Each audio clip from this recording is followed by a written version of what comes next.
মধ্যে কোণে দেখা আলোর গধূলিতে একা দাঁড়িয়ে থাকা আমি সেই মেয়ে। আমি সেই মেয়ে, এমনকি দেবতারাও যাকে ক্ষমা করেন না। অহংকার আর শক্তির দম্ভে যার গর্ভে রেখে যান কুমারীর অপমান, আর চোখের জলে কুন্তি হয়ে নদীর জলে বিসর্জন দিতে হয় কর্ণকে, আত্মজকে। আমি সেই মেয়ে। সংসারের অসময়ে আমি ভরসা। আমার ছাত্র পড়ানো টাকায় মায়ের ওষুধ কেনা হয়, আমার বাড়তি রোজগারে ভাইয়ের বই কেনা হয়।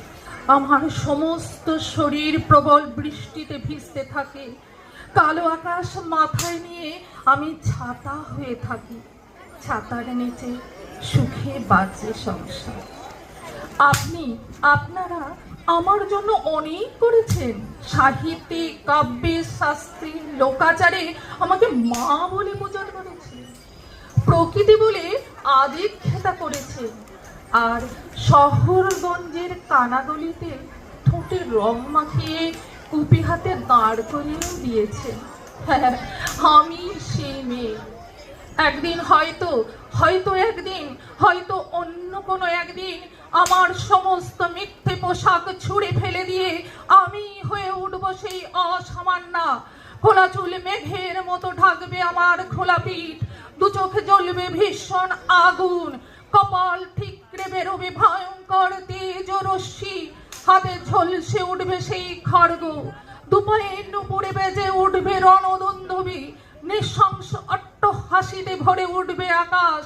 দেবতারাও আতঙ্কে স্তব্ধ হয়ে বলতে থাকবেন, মহামেঘ প্রভাং ঘোরং মুক্তকেশিং চতুর্ভুজং কালিকাং দক্ষিণাং মুন্ডমালা বিভূষিতং।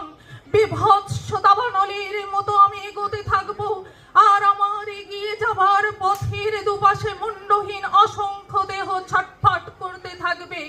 সভ্যতার দেহ, প্রগতির দেহ, উন্নতির দেহ, সমাজের দেহ। হয়তো আমি সেই মেয়ে, হয়তো বা। নমস্কার।